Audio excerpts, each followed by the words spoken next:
Hi and welcome back to another video of JPlay. I am Marcus, and as you can see today it's all about Keep the Heroes Out, a cooperative dungeon defense game. It's not a tower defense game because you're not building any towers. You don't really necessarily force your opponents to follow certain routes, or they're taking certain routes and you're placing stuff in there. Still, you want to defend your dungeon from the pesky heroes who are storming in trying to loot your valuables. But that's basically what we're here for today. So we are on the other side, similar to games like Dungeon Keeper in the past, which I really played quite a bit. Yes, I'm that old. And it was really the original Dungeon Keeper, by the way. And the game comes already with a ton of mini and not so mini expansions. I think there is even one where you can play one versus many kind of scenario. That's, I think, one of the expansions I do not have because I'm not particularly fond of games like this. But there are additional monsters that you can add, like Cthulhu, like a unicorn. These are ones I have. There's the boss battles one, which I do have. So all of these really add a ton of extra stuff, even though the core game on its own already comes with quite a few of these scenarios here, I believe. Yeah, indeed, you have 20 different scenarios you can play, again, in the base box alone. And because the game comes with, is it 13 different monsters already, you can really mix and match. There is even, let's say, a small sort of, yeah, let's call it a campaign game, using it very mildly here. Where you can basically play stories which are then somewhat not really connected scenarios, but you have to play 4 scenarios per story, and then you can unlock certain stuff for the next story to come. That's not what I'm doing today.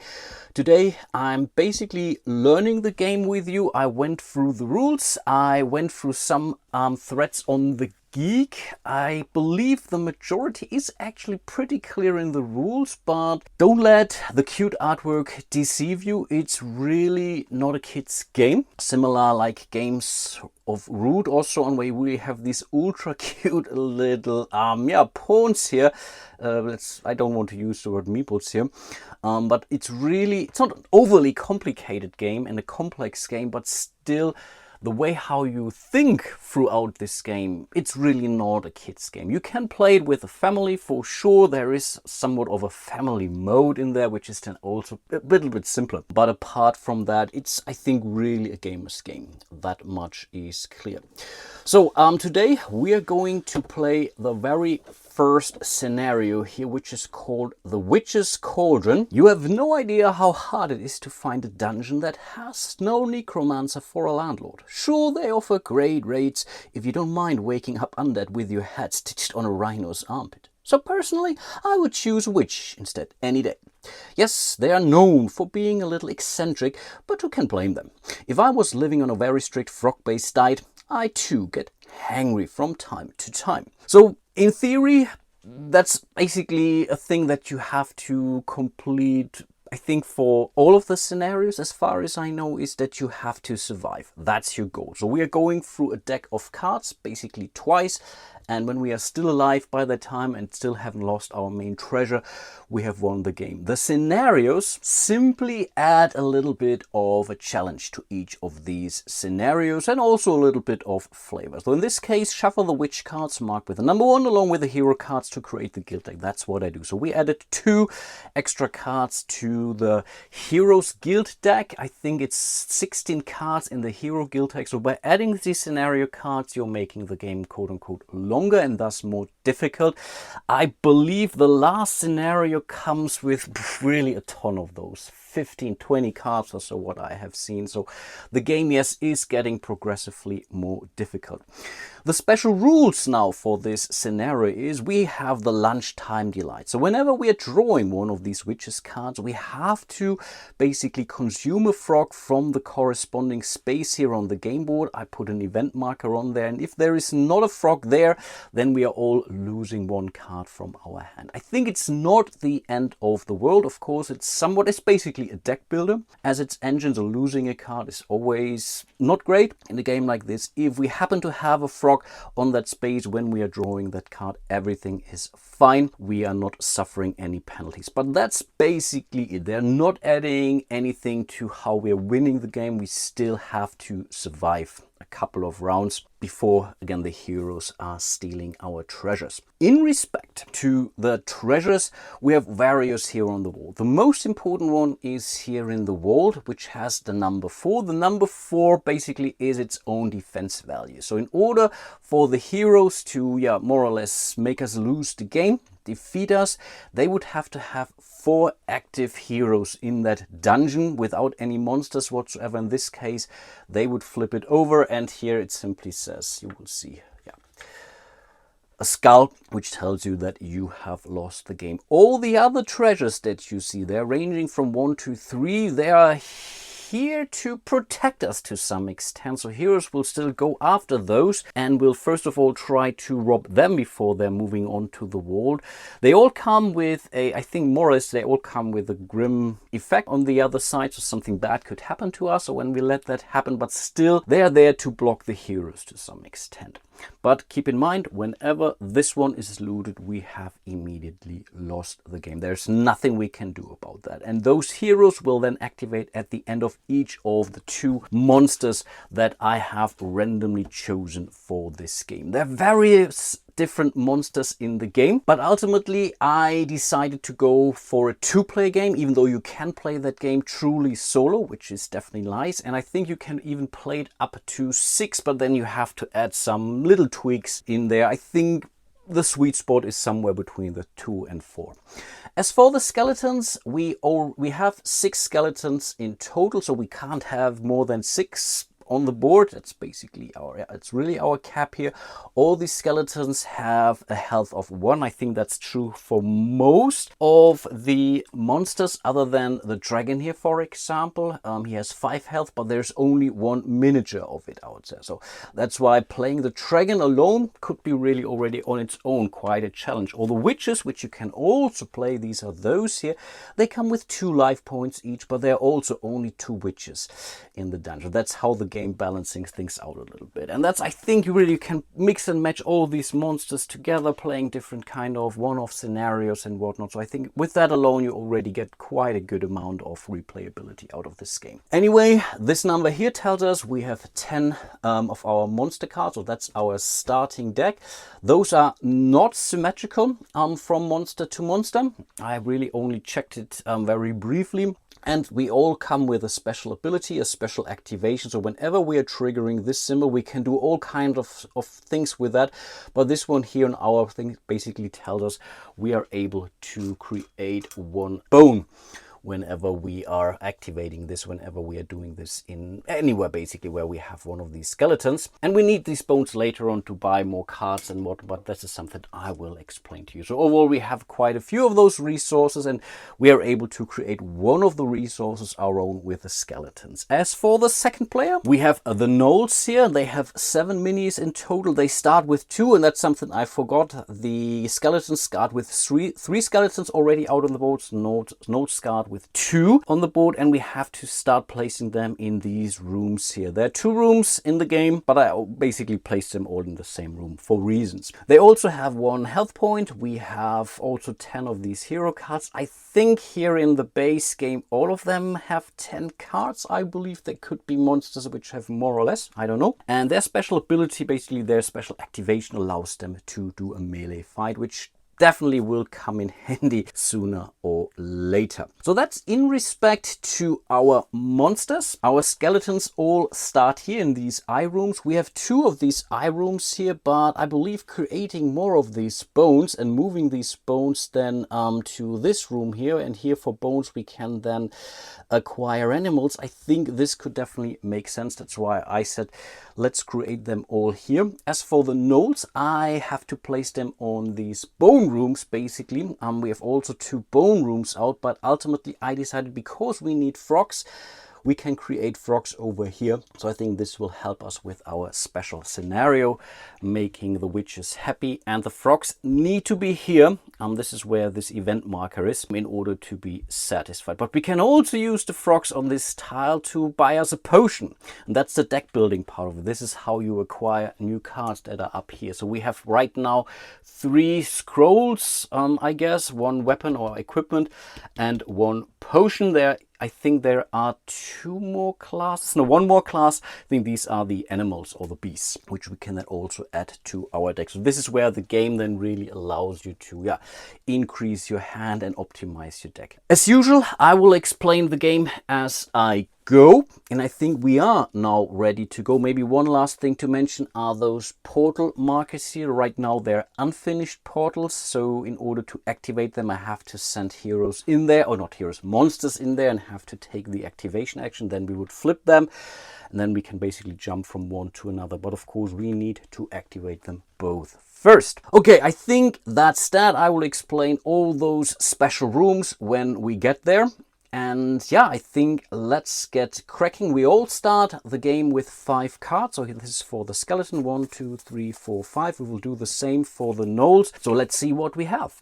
Okay, here are our starting 5 cards, and these are all the same, and these are basically actions which don't do anything to us. So that's kind of a bummer. Would be nice card draw for a second player, but unfortunately we did draw that. Here I think we do have some choices to make. This one really is, I think this is a search ability, it is called.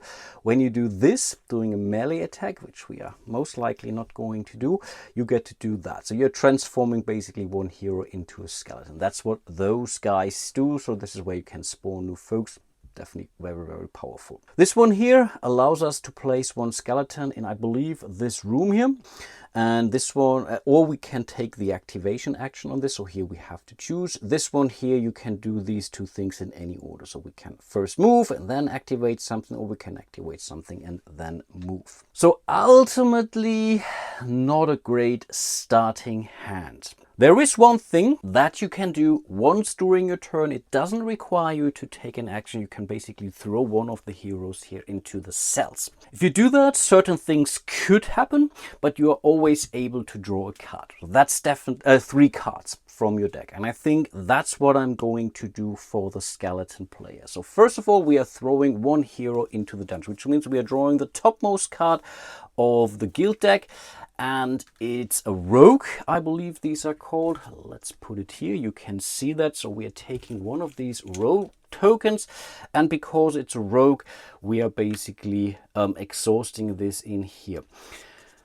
What would happen when we summon these heroes? They will always use their special ability. The special ability here says basically when they are spawning, they would remove 1 trap token. So if you would have a trap token here, even though we captured that rogue, I think it's a rogue, the rogue would, or she would still be able to disable the trap. In this case, we dodged the bullet, so we have started to place our first hero into the dungeon. Right now, the hero is exhausted, which is okay, so she's not moving on their own, and we already went through somewhat of the dungeon, of the guild deck. So I think overall that is not too terrible, and nothing bad happened. But we are now able to draw 3 more cards. I think this is huge. Okay, yeah, we have some activations now. Okay, I take that. Now this one here again doesn't necessarily help us, but our starting deck is definitely, yeah, I think we can do something with that, and we can even use these cards to mess up the item offering up there if we don't like what we see. Anyway, we do have some activations to do, because all of these cards we can now use to activate things or move around. Let's start with this one. And this one says we can now basically do this or that. This again allows us to activate something. This pointy finger tells us anywhere we see this icon here, we can do stuff, including our ability from our creatures. So we could simply create a bone. Because we are here in the morgue, I believe, or whatever it is, we can do that anyway. In this case, though, I guess it doesn't really matter too much. We are first moving. Then we are using this activation action, so we are creating a bone in that room. And again, the bone is now basically a resource which someone else, including ourselves, to buy one of these animals. Right now, unfortunately, there are no animals here on display. So this is kind of a bummer. So in theory, we could have spent another of these pointy fingers now to convert this bone. It has to be on this tile to gain us one beast. But again, we don't have any beast out there. So that's that. We have dealt with our very first card of the game. I still think it's worth it to start to activate the portal maybe. So we're using the second card here to move this skeleton over, and now we are activating this ability, which means we are flipping this to the other side. So now we have one part of the portal done. So someone else need to go over here and need to activate that. So that was our second card resolved. And we take as many cards as we see fit. We can even carry over all of our cards to the next round if that's what we're doing. So this is where it's slightly different to the standard deck builder. Then I want to play this card, and I think I will spawn a new skeleton. And again, that skeleton needs to go to one of these eye rooms. So either here or there. In this case, I think I want to place another skeleton here, because then we could maybe with our next turn or so repair that. Maybe the gnoll will be able to do that. I don't know. And you're totally free to discuss your strategy in this game. There's really no hidden information, at least as far as I understood. So that was the third card played. We still have this one here. This allows us to activate once more, and I think I want to do that. Again, I want to use the special ability from the skeletons to create another bone in here. So helping our friends. So it's not just for us, anyone can now go here, even the gnolls to whatever, get some more animals. Okay, that was that. The remaining cards we have don't do anything for us this round. So we are basically ending our, I think, action step. Next, we could refresh some loot. So that's the second stage here. And in order to do that, we have to discard one tactics card. And I think that's what I'm going to do. We are discarding this card to renew the offering over here. I think I don't want this potion, and this could be really great actually. This allows you to place a portal basically, but we have that 3 times now. But this allows you to create anything, which is very powerful. This is 3 range attack. This is, I think we are also getting rid of this one for now. I don't even know if they are discarded to the bottom of the deck or if we have to reshuffle, but we are bringing out 2 more. This is a beast which we can acquire with a bone. Nicely done. It's an end, I believe, right? And wow, it's a very powerful one. Drawing a card, doing a range melee attack, and creating a frog. This is a huge card. We want that for sure. So now we have renewed the loot. We are now cleaning up and upkeeping, which means all certain stuff will happen, but for the most part we will draw until we have 5 cards into our hand. If we have fewer than 5 cards, we still have 2 cards in our hand, so we add them. So these are the missing 2. These are great, of course. We will be able to make good use out of this round, or rather next round to come. And now we are dealing with the Heroes Invasion. Because we are playing on the medium difficulty level, there are, I think, 3 stages that you can play. That's the family version. That's the brutal version, where you will draw basically up to 3 cards each round. For us, it will be always 2 cards. So we are drawing the top card of the deck, and we are spawning another rogue, or basically 2 in this case. So we are basically placing these rogues in 2 different eye rooms. So one goes here and one goes there. Yeah, that's okay. They would now also, because we have spawned them basically, they would now also remove traps from those rooms, but there aren't any traps in those rooms. So we have basically dealt with that card, but now of course they are going to activate. Good thing is the rogue that is still in the cells does not activate. It's exhausted. It will only get unexhausted through the help of friends, other heroes basically, and I really shuffled the heck out of this deck. But there is now a handy dandy Hero Invasion flowchart.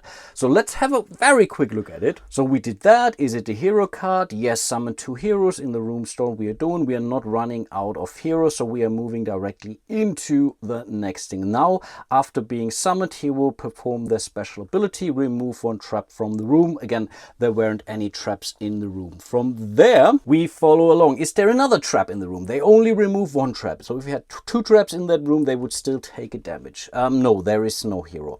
Inspire all heroes in the room except in the cells. That's a little bit different for the, I think, magicians or wizards that are coming in, but in this case there weren't other heroes to inspire. Is there a monster in the room? Yes, there is a monster. Exhaust one hero to attack it. Amazing. Which means this hero attacks this poor skeleton. As we already have established, we only have one life point, which means this skeleton is dead. We don't have any defense cards in our hand. This really sucks like crazy. And then they're basically exhausting because they have attacked a hero. Similarly here, they will kill this poor fella here. This will also get exhausted to the other side, but they will unexhaust. More and more heroes will coming in, and whenever a hero is moving into a room where there is someone, or spawning into a room where there is an exhausted hero, they will inspire the heroes and will take them with them. So this will be really a conga line of heroes at some point in time. At least that's how I think about that. But yeah, that was only the first card that we had to resolve. Isn't that lovely? Let's draw the next card. Okay, now we have... Okay, that's amazing. So we have dealt with our first Witch's Brew card. Unfortunately, we don't have any frogs here. That's really a bummer, which means we are either discarding a frog from that room, or we all have to discard a card. I think for the skeleton, that's not the end of the world. We are discarding one of those cards. For the gnoll, who is also about to take their turn, it's really not so great. But I believe we can get rid of one of those, maybe because we don't have any coin resources in the dungeons yet. And I really do like, it's a very unique way how you can trigger those abilities, how you are generating resources, how you can then use those resources. It's really nicely done. It's a very, very clever, let's say, twist to the standard deck builder. So we have dealt with our 2 cards here, so nothing too bad. So 3 out of, I don't know, 18 cards, I believe, done. And that's basically, yeah, that we are ending the turn, which means we are moving over the active player marker here to the gnoll, who are now taking their turn. The main question is, can we do something meaningful? And here is where I think I should have spread out those monsters a little bit more, just to be around the corner, basically, to, yeah, get rid of heroes. Right now, all the gnolls are up here, which is not terrible, but in order to make it to basically one of those rogues here, and we have to start getting rid of those, we would have to move 1, 2, 3 spaces over here. So that's really not going to happen. But what I can do now is, I believe we can spawn another gnoll with this card here. Ha ha ha. So we are using the rightmost ability. So we are spawning another gnoll into one of these bone rooms. And in this case, we are absolutely spawning that gnoll into that room. So now we are adjacent to one of those fellas. The gnoll player could also decide to send another hero into the cells. It would allow them to draw 3 more cards. But then if we would be spawning a wizard into this cell here, then the wizard would activate all the heroes in there, including themselves, and then they would go after this treasure here. So this is already quite dangerous, especially if you think that the vault is only 2 spaces away from the cells here. Of course, we have somewhat of a defense here, so the heroes would first try to open this crate or chest before they're moving over to the vault, but still something worth considering. This is where I think I'm already quite fallen in love into this game, quite honestly. I'm heavily enjoying this, and this is just the first scenario with a base game, basically. Yeah, really nicely done. But looking at my cards, I think I really have to take a risk here. So I will send another hero to the cells because I really need the card. So this is the card we are drawing. And no, it's not a wizard, which is good. I think this is a warrior. He also goes into the room. He would remove up to 2 resources from the room he's spawning, but we don't have any resources here. Good thing is, yeah, this is a chest. It doesn't count. Nice. So we have taken care of another card here, which is cool. And this allows us to draw 3 more cards. Okay, that is nice. 1, 2, I think we can use them all, basically. And, ooh, okay, interesting.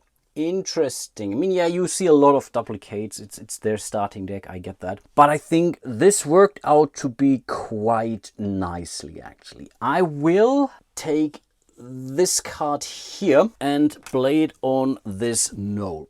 And you can distribute those icons wherever you see fit. So I could take this icon for this knoll and then this icon for another knoll up there. You don't have to assign a card to one particular creature, basically, to one monster.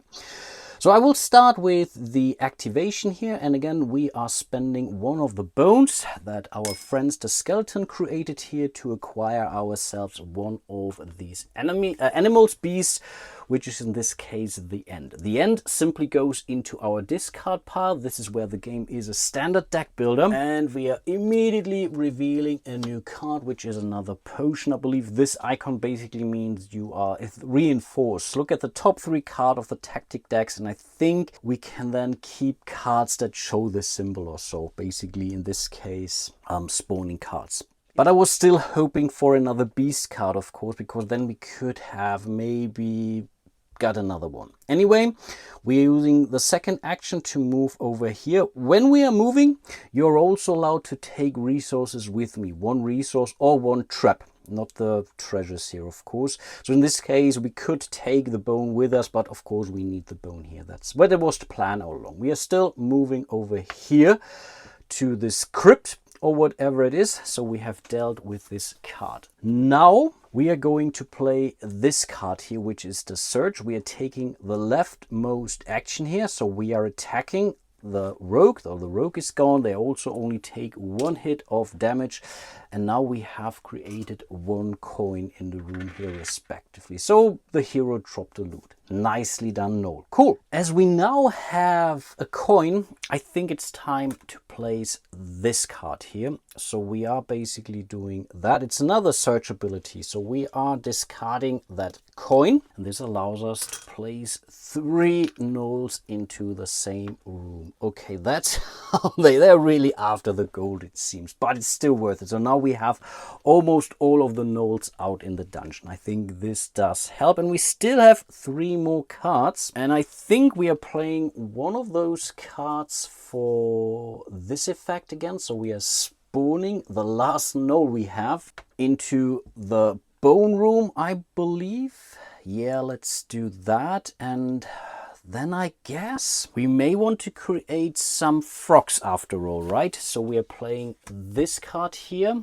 This will create a frog basically for this. Then we are moving, we are taking the cute little, it's really, these meeples are so ultra cute. So we have dealt with the first card here, and we have a second card. We are doing basically the same thing again. We could also create a trap in that room. Well, that's something worth considering. So maybe we are doing that instead. So instead of doing another frog, we will create a trap in that room here for the, did I already discard it? Yes, I did. For this, and then we are moving the Knoll 1 step further, taking the frog with them. Again, keep in mind they want to move the frogs here to the cauldron. Okay, I think we played all of our cards this round for the Knoll. Nicely done. I think this really worked out quite nicely, actually. Then we can also, we could now spend cards to refresh loot, but again, we are out of cards, but I still think it was worth it.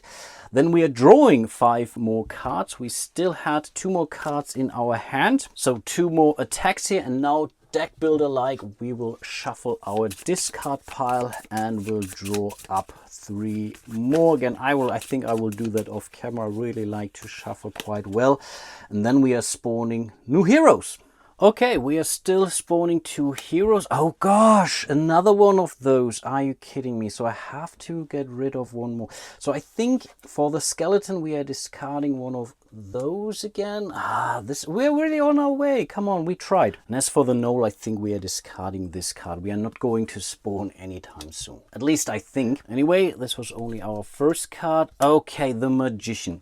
If the Magician would now spawn in the cells, they would now basically free up all the prisoners. Luckily, we are not placing these magicians or wizards into the cells. They go to the combat rooms, which tough luck for the next skeleton. So one is here and the other one is here. Nice. Okay, so we are losing one of those. I think I'm really okay with my life choices here.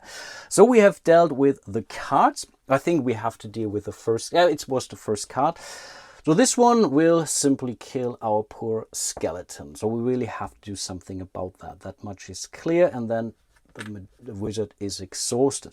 Here we have a trap in the room, which means we're removing the trap and the wizard goes out of here. Overall, I think this was still okay. We still have a couple more cards to go through, but that's basically the end of the Gnoll's turn. We are handing over the active player marker to the skeleton, and I think I will do at least one more round this video. Of course, the main problem is, yeah, we are basically down to 3 cards, and I'm not sure if I want to take the sell action again. And we can do that every turn, basically. But I think first of all, we should be able to use one of those cards here. So I believe we are moving this fella over here. Yes, and then we can activate. We could create another bone. We could have created, before we would have moved, I would have created another bone in this room. Of course, we need the bones in here. So this was this part, and then we did that part. Okay, that card was resolved. Then I think we are going to kill the poor rogue here. So this rogue is out, and this allows us to spawn a skeleton instead. Okay, I like that. I already see how different these monsters are playing, and I'm really enjoying this. A big deal. It's a lot of fun. Problem now really is I'm down to 1 measly card. Again, I could draw 3 more, but 3 more could be quite brutal actually, because again, if we would now spawn another wizard, all of these fellas would now activate. Yeah, what am I going to do here? Is it really worth it now, or should we simply hold on to that 1 card and maybe do something next round or so? On the other hand, yeah, another one could be, yeah, no, I think not. So we're moving the skeleton over here, and now we could either repair the portal, definitely tempting, or we can create a coin for that gnoll over here. And I think we can spend coins over here actually to build ourselves some weapons. But in order to get here in a meaningful way, not moving around the corner, I think it's better to repair the portal instead. So now we can teleport between those two. The heroes will ignore those, by the way. These are solely for us. And I think actually I am not going to send someone to the cells. I'm chickening out here a little bit. So we are basically ending the round, but we are also not really making any progress in respect to our deck building. But okay, it is what it is. It's my first game. So let's see what happens. We are drawing 5 more cards. Okay, we have some more combat, which I think now does make sense actually. And then, no, we cleaned up basically. I wasn't able to refresh the loot, but we are spawning some more heroes. And of course, I know for the fact there can't be any more witches in here. Okay, another wizard is spawning, or 2 wizards are spawning, and that's a little bit scary. I think we have 4 of each, if I'm not mistaken. If we're running out, all of the others will reactivate basically. So 1 goes in here. And the bone rooms, right? Yes. And the other one goes in here. Here, because we are ignoring this. This is only happening when they're spawning in the cells, which they can't do with normal means. There could be others later on scenario cards which will change that behavior. So they will simply kill that gnoll and that gnoll over here. We are deactivating them, so they have lost some gnolls, but that's life, I believe. And that was the first card only. Okay, that's we are not done yet. And we have another rogue, or basically 2. 1 goes here and the other one goes in here. Okay, now things are a little bit different because there aren't any things in the room. Here we have gotten rid of the trap in a meaningful way, that is, which is good. So the problem now really is they would now try to go after those treasures here. Luckily, the treasure, no, they're not. This, oh no, this is inspiring them. Exactly. They're moving in here and inspiring. I almost forgot that. When they are spawning into a room with exhausted heroes, they will unexhaust. Okay, that's a problem. Let's take the easy one first though. Who is up here? This treasure has a strength of 3, so she's not able to break that open, which means she's simply getting exhausted. But being ready to try again when someone else is coming. Over here, things are not so nice because the rogue inspired the wizard, right? That was the, I think so. They are now breaking open this chest, which means we are exhausting as many heroes as are required, in this case 2, and we are breaking over this treasure chest. Okay, that's a bummer. We all lose a card, so this treasure chest is out of the game forgotten. That's one line of defense we have just lost, and we all need to discard a card. I think for the skeleton we are getting rid of this one. Yeah, let's do that. And I believe over here we are getting rid of this one. Yeah. But I believe these were all the hero activations, so we are discarding those. And yeah, we are handing over the starting player marker, the torch or the whip, as you see fit, as you prefer, and handing things over to the null player. And I think, yeah, we really have to do something now. I think for the first action, we are going to move one out. I think that's what we have to do. We are activating here, and I think in this case we are going to use the null's special ability, which allows us to attack. We are getting rid of the rogue. So we have done this and that. So this card has been fully dealt with. We are doing something very similar now. We are attacking the wizard, and the wizard will generate a coin. Dropped a coin. Nicely done, null. And I think then we are going to purchase something because we are in the right room here. So we're triggering this action here for the room. We are spending this coin and we are buying this piece of equipment, which is another activation or a swarm ability, which we could then basically use in one of these rooms here. To move them all out. I think this is definitely worth it. Goes to our discard pile, and we still have a movement, and I believe I want to protect this treasure chest up here, so we are moving the null up there, because with one hero they could open this very, very easily. So I think we have dealt with all our cards. We could still draw something maybe from the cells, but I feel kind of okay. Let's not do that. Let's end the activation. So we are simply drawing our hand of cards, but wait, before we do, we have to reveal a new loot. Oh, it's a beholder, another beast. Oh, isn't that cute? Draw a card at 2 ranged attacks. That is quite handy. Okay, I like that one for sure. Maybe we have to make sure to get this with a skeleton next turn. Nice, but now let's draw our hand of cards. Okay. Some spawning, some combat. Ooh, we have our special card at the end. I like that. Okay, wow, we have now really everything, it seems. Okay, that is nice. Okay, we have a good hand for the next round to come, unless we are losing some cards again, of course. Anyway, we have to spawn some more heroes. Again, we can't discard a tactics card to refresh the loot. Okay, here we have a warrior who goes into a magician's room. And okay, I think that this worked out to be okay. So this fella goes in here, this fella goes in here.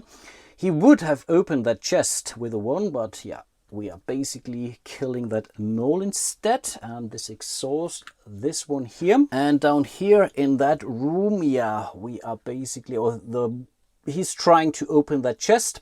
It's not strong enough, so we are simply exhausting him. His special ability basically allows him to discard up to 2 tokens. Maybe I have explained that already, but if he would have spawned, or if that frog would have been here, yeah, he would have eaten the frog. That's really not great. Anyway, that was the first card done. Let's draw the second card. Okay, that's a ranger, I believe, and she goes into eye rooms. So basically, oh, that really hurts. Down here, And down here, this is rare because their special ability allows them to take a ranged shot, and they're always shooting towards basically the room that's closest to the vault. In this case, this ranger will shoot into that room, and I think, yeah, we have to kill that gnoll. We need some skeletons here. And by the way, the frog is now in that room, so the monsters are never carrying those items around with them. They're moving, they're bringing them with them, and then they're immediately dropping that into the room. That's why we're not losing the frog right now. Similarly for the traps and whatnot. This ranger can't really shoot anything, so I think we have dodged that bullet here, but of course they will still kill that poor skeleton.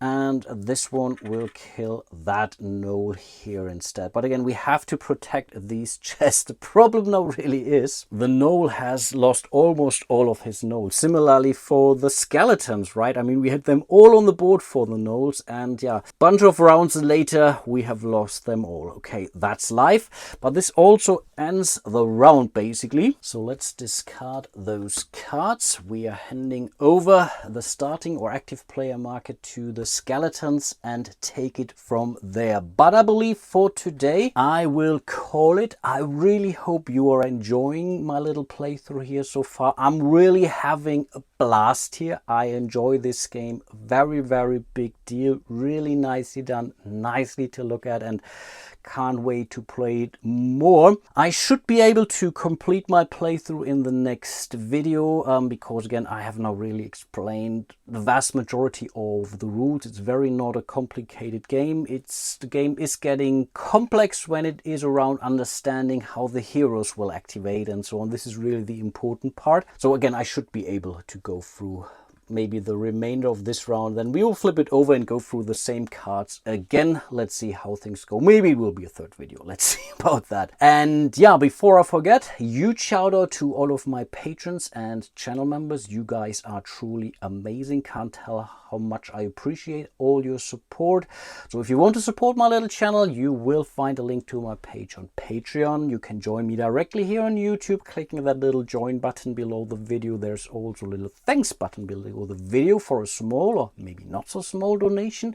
Definitely like and subscribe, leave a comment. This also greatly helps the channel, and it's really, really appreciated. Really enjoy hanging out with you guys. And yeah, with that being said, hope to see you soon in one of my other videos. And yeah, until then, bye bye.